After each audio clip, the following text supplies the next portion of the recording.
The chaos really kicked off on what should have been a peaceful Tuesday. The kind of afternoon where you expect nothing more dramatic than a delivery truck rumbling past, or maybe some kids playing basketball at the end of the cul-de-sac. Instead, we got a full-blown soap opera with police lights flashing across those perfectly trimmed lawns, and neighbors pouring out in pajamas and sweatpants, mouths hanging open, as Karen Fitzgerald, our infamous HOA president, collapsed in my driveway, clutching her knee and shrieking like she'd been run down by a Mack truck. "You hit me. You ran me over," she screamed. And I'll be honest, for half a second, I thought I'd stepped into some alternate universe where my quiet starter home was ground zero for neighborhood insanity. Now I know what you're thinking. Nobody just starts filming their neighbor's melodrama for fun, right? But trust me, when you've dealt with the level of crazy that is Karen Fitzgerald, you learn real fast to keep your phone handy. That day, I was standing there calm as a summer morning, phone up, recording every second. Not because I expected this circus, but because with Karen, anything was possible. But let me back up a sec, because you got to understand how we got to this point. 3 months before I'd moved into what I thought was the dream Maple Grove Estates, all tree-lined streets and neighbors who still wave when you drive by. My name's David. First week, I had 5 different people drop by with casseroles, 3 offers of help moving furniture, and even a welcome note tucked in my mailbox. Only one person broke the pattern, Karen. She didn't bring a casserole. She brought a clipboard, a measuring tape, and a scowl that could curdle milk. Second day in my new home, still tripping over half-unpacked boxes, there's a knock that just screams official business.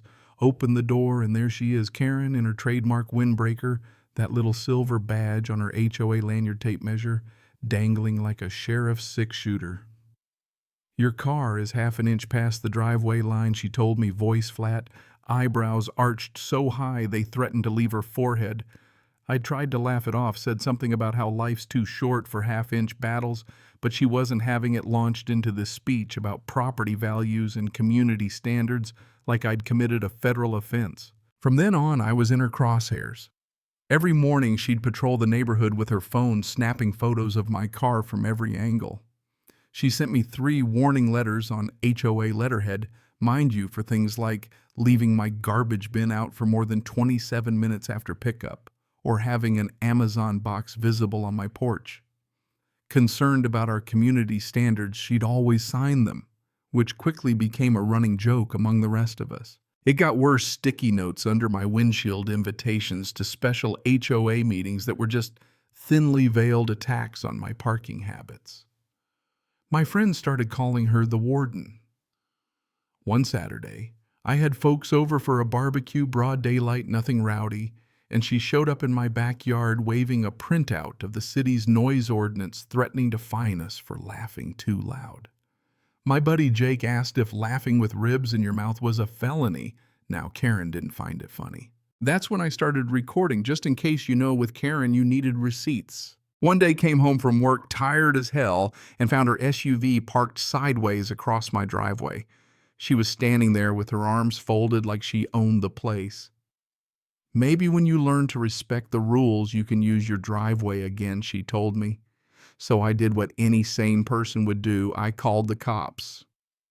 Watching the color drain from her face when the officer told her she was in the wrong, not me, was honestly the highlight of my month. But after that, she went from annoying to borderline obsessive. Enter Linda, Karen's best friend, self-appointed deputy, binoculars and all. The 2 of them would stand at the property line taking notes like undercover agents. Other neighbors started sharing stories quietly. Of course, turns out I was just Karen's latest project. She'd run Mr. Baker through the ringer the year before, almost cost him thousands with a fake complaint. I started to wonder how many skeletons were buried in the HOA filing cabinet. Then came the incident. That Tuesday, I'd just gotten back from the grocery store, pulled in like always. Karen was watching from her porch, didn't even try to hide it. I put the car and park engine off, and out of nowhere, Karen bolted across the street fast, honestly, for someone who always claimed her knees were bad. She flung herself down in my driveway, wailing about her leg. Neighbors ran over, some worried, most just confused. Linda charged in, declaring she'd witnessed the whole thing even though she'd been inside seconds earlier. You know what I mean? The drama was Olympic level. I stayed cool, maybe too cool for Karen's taste.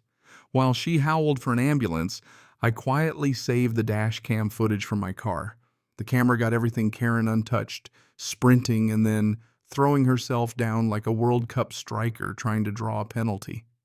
I made sure to catch her pain performance on my phone too, for good measure. The cops showed up in minutes, lights and all.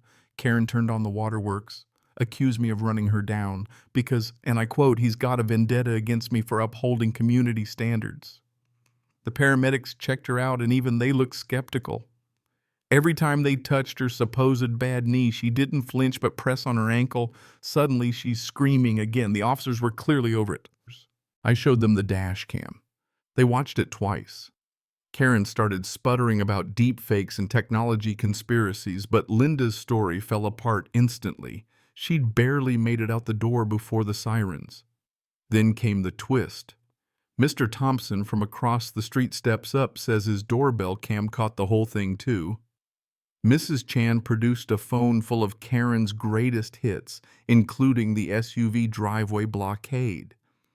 Even old Mr. Baker showed up with his own tale of false reports and cleared names. Suddenly, it was like group therapy, only the patient was the HOA president in handcuffs. The lead officer finally said the words, "We'd all been waiting for Karen Fitzgerald. You are under arrest for filing a false police report and obstruction of justice." The crowd went silent. Karen's face cycled through all 5 stages of grief in 10 seconds. Then, with a look of pure disbelief, she was led to the patrol car. You could almost hear the collective sigh of relief. Turns out filing a false police report is a big deal, especially if you're the one running the HOA. She faced not just a misdemeanor, but felony charges for trying to set me up for vehicular assault. They found out she'd filed 17 bogus complaints in 3 years. The DA called me in for a statement. She got herself a fancy lawyer, but the video evidence was airtight. In court, Karen wore her best church lady outfit, but even Linda testified against her to save her own skin. 14 neighbors spoke up. The judge saw right through it, called out her total lack of remorse and the premeditated nature of what she'd done. 3 years in state prison, $50,000 in fines, 500 hours of community service, and as the cherry on top, a lifetime ban from serving on any HOA board ever again. She had to pay my legal fees to $12,000 just like that. As the bailiff took her away, Karen looked at us, her former subjects, like she'd just woken up from a bad dream. The whole neighborhood for once felt united. But here's the kicker, there's still people out there who think the HOA is always right, or that this kind of thing only happens in movies. So I gotta ask, who really keeps the peace in your neighborhood? The people or the paperwork? I want to hear what you think. Drop your thoughts below. Was justice really served, or is the whole HOA system broken beyond repair? Ever been on the wrong end of a neighborhood power trip?